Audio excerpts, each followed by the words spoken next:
되게 흥미로운 거는 무당의 경우에는 신기라는 게 유전이 된다고 하잖아요. 근데 실제로 이러한 망상장애도 가족력이 있어요. 그래서 부모 세대에서 막 그런 망상을 많이 경험했다, 자식에게서도 나타나는 경우가 많습니다.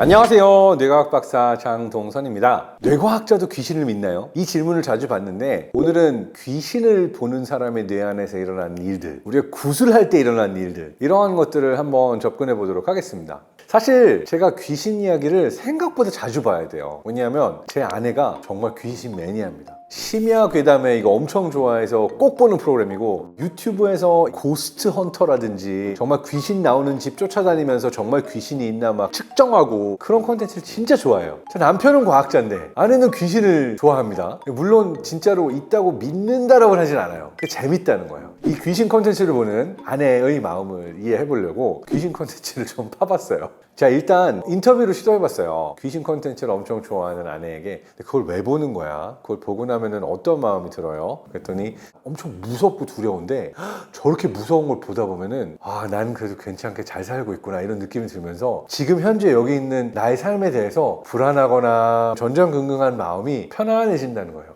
자, 근데 이거는 뇌과학적으로 말이 됩니다. 내가 지금 당장 뭔가 해야 될 일이 있는데 미뤄가지고 내가 못해가지고 나의 미래에 대해서 불안이 온다. 이 불안을 없애버리는 가장 좋은 방법 중에 하나는 더 큰 불안과 더 큰 공포를 갖고 오는 거예요.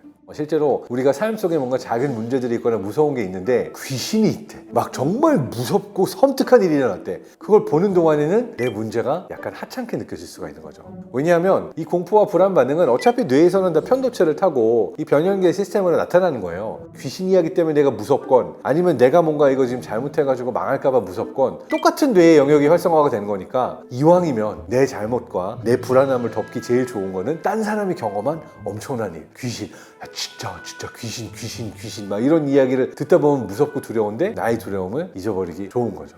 우리가 엄청 무서운 롤러코스터를 타거나 놀이기구를 타가지고 막 정말 공포를 느끼고 나서 돌아오면 야, 뭔가 시원하다, 재밌다 라고 하는 게, 마찬가지로 그런 행위를 통해서 내가 나의 다른 스트레스를, 다른 불안을 해결하려는 일종의 시도가 아닐까 생각을 하기도 합니다. 자, 그런데 이것만으로 전 세계에 존재하는 요령과 귀신과 이 모든 설화들을 우리가 다 해석할 수가 없습니다. 그러니까 이게 아무것도 없는 데서 전 세계 모든 역사와 문화 속에서 사람들이 이러한 콘텐츠를 마구마구 만들어내지는 않았을 거 아닙니까? 그 얘기는 무언가 이걸 경험한 사람들이 있다는 거죠. 분명히 이것을 경험했다라고 증언하는 사람은 우리 주변에도 충분히 많고 역사 속에서도 계속 있어 왔습니다. 이 사람들은 왜 이러한 경험을 했을까? 첫 번째 가설은 과학자들의 포지션입니다. 그냥 망상이야 라고 하는 거예요. 사실이 아닌 무언가를 사실로 굳게 믿는 경우에 이걸 망상장애라고 해요. 그럼 어떤 사람은 질문하겠죠. 조현병 아니야? 조현병의 경우에도 그러한 형태의 망상이 있잖아 라고 얘기를 하죠. 조현병과 망상장애는 진단 통계 편람에서 다르게 분류가 되어 있어요. 뭐가 다르냐? 조현병의 경우에는 단순히 이렇게 망상이나 환각만 있는 게 아니라, 사실 언어 능력에 있어서 이렇게 횡설수설한다든지 감정 표현 능력이 좀 떨어지면서 뭔가 이제 얼굴로 감정을 표현한다든지 이 다양한 종류의 다른 신체적인 어떤 반응 능력이 차이가 드러난다라고 해서 이거를 이제 진단 기준으로 삼아요. 근데 망상장애는 이게 하나도 없어요. 완벽히 정상으로 작동하고 본인이 사회생활도 가능하고 본인 스스로 직업을 해가지고 일하고 소통하고 하는데 아무런 문제가 없어요. 주변 사람들은 이상하니까 정신과 치료를 한번 받아봐라고 하지만, 일단 일상생활을 하는데 큰 문제가 없으니까 내가 병이라고 생각하지도 않아요. 그래서 일반적으로 정신과 진료를 받거나 치료를 받으러 잘 안 오고, 또 치료로 설득하기가 가장 어려운 종류의 환자의 망상장애가 들어갑니다. 되게 흥미로운 거는 무당의 경우에는 신기라는 게 유전이 된다고 하잖아요. 근데 실제로 이러한 망상장애도 가족력이 있어요. 그래서 부모 세대에서 막 그런 망상을 많이 경험했다, 자식에게서도 나타나는 경우가 많습니다. 이거는 가족력을 설명할 때 늘 그런 것처럼 두 가지를 같이 설명하는데, 유전적인 영향이 아직 완벽하게 밝혀지지 않았지만 분명히 있는 것으로 보인다. 다른 하나는 그런 종류의 행동 패턴을 보이고 망상의 증상을 보이던 부모를 보고 배우고 그런 환경에서 자라난 아이들의 경우에는 그러한 종류의 반응이나 해석에 대해서 또 더 민감해져 있어서 똑같은 걸 경험하고도 그걸 비슷한 형태로 경험하게 되는 환경과 경험적인 요인까지도 같이 내려온다라고 볼 수가 있는 거죠. 자, 그리고 종류도 다양해요. 예를 들어서 누군가가 그 사람은 절대 아니라는데 굳게 나를 사랑한다라고 믿는 거, 이것도 망상장애의 일부거든요. 사실 이게 좀 심해지면 스토킹 범죄로 가기도 하죠. 그리고 가장 널리 퍼져 있는 망상장애의 경우에는 피해 망상이에요. 누군가가 나를 해하려고 한다. 정부기관, FBI, 비밀 조직이. 근데 그 중에는 아주 특이한 종류의 망상들도 존재하는데 카그라스 증후군이라고 있어요. 이건 뭐냐면 갑자기 내가 잘 알고 있던 직장 동료, 내 배우자, 내 가족, 내 친구들이 도플갱어로 이렇게 누군가가 그들을 교체시켜버렸다는 굳은 믿음이에요. 누군가가 내 진짜 아내를 납치해가고 내 진짜 아내랑 똑같이 생기고 목소리도 똑같지만 내 아내가 아닌 다른 사람을 놓은 거예요 라고 믿는 거예요. 되게 특이하죠. 망상장애를 가지고 있는 환자의 대표적인 특징은 뭐냐면 그 사람에게 이게 망상이라는 거를 어떻게든 설득시켜주려고 그러면 엄청나게 화를 내요. 불같이 화를 내고 공격적이 되기도 하고 자기 자아의 어떠한 코어를 걷는 것처럼 아주 민감하게 반응을 합니다. 그래서 가장 치료가 안 되는, 치료에 손도 대기 어려운 그러한 종류의 정신과적인 어떤 증상 중에 하나입니다. 자, 바로 이 시점에 치료의 실마리를 갖고 있는 게 다름 아닌 고스트 헌터가 아닌가 생각이 돼요. 아내랑 쭉 대화를 하다 보니까 이 고스트 헌터라는 분들이 생각보다 괜찮은 사람들인 거예요. 귀신을 봤다고 하는 사람의 이야기를 고지고대로 다 들어줘요. 테스트를 해봅시다. 우리가 귀신을 잡으러 가겠습니다. 좋아요. 라고 이 사람의 이야기를 망상이라고 이야기를 하거나 치료받아야 되는 대상이라고 얘기하지 않고 그 세계관에 온전히 들어갑니다.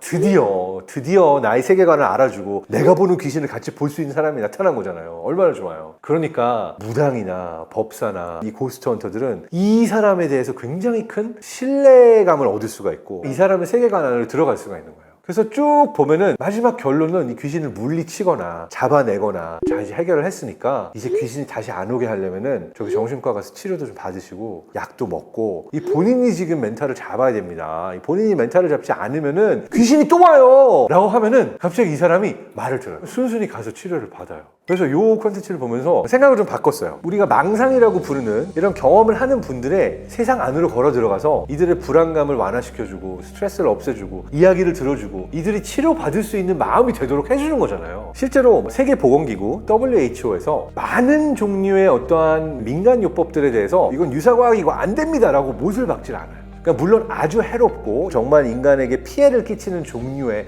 잘못된 믿음에 대해서는 분명히 아니라고 못을 박지만 많은 경우에 사실은 플라시보 효과에 가까운 이야기를 하면서 행하는 민간요법들에 대해서는 상당히 애매한 상태로 세계보건기구에서도 인정을 해요. 그 이유는 뭐냐면은 모든 오지, 섬 하나하나 정글 속에까지 현대의학이 침투하고 의사가 갈 수 없다라는 것을 알고 있기 때문에 그곳에서 살아오던 사람들이 그들만의 방식으로 스스로를 치유하는, 해롭지 않다면 오히려 놔두는 것이 치료에 더 도움이 된다라고 하는 부분인 거고요. 실제로 현대의학에 있어서도 환자가 내가 치유될 거라는 희망과 믿음을 가지고 있냐 가지고 있지 않느냐에 따라서 실제로 치료 효과가 달라진다라는 걸 밝혀내기도 했고, 스스로에게 하는 스토리텔링, 스스로가 가지고 있는 동기부여 메커니즘이 굉장히 중요하기 때문에 이러한 민속신앙이나 민간요법들이 여기에 도움이 될 수도 있다라고 판단을 한 거라고 저는 봅니다. 그래서 그런 시점에서 보면 이 망상이라고 하는 것, 우리가 귀신을 보거나 귀신을 믿는다라고 하는 게 뇌과학적으로도 굉장히 흥미로운 그런 영역인 것 같습니다.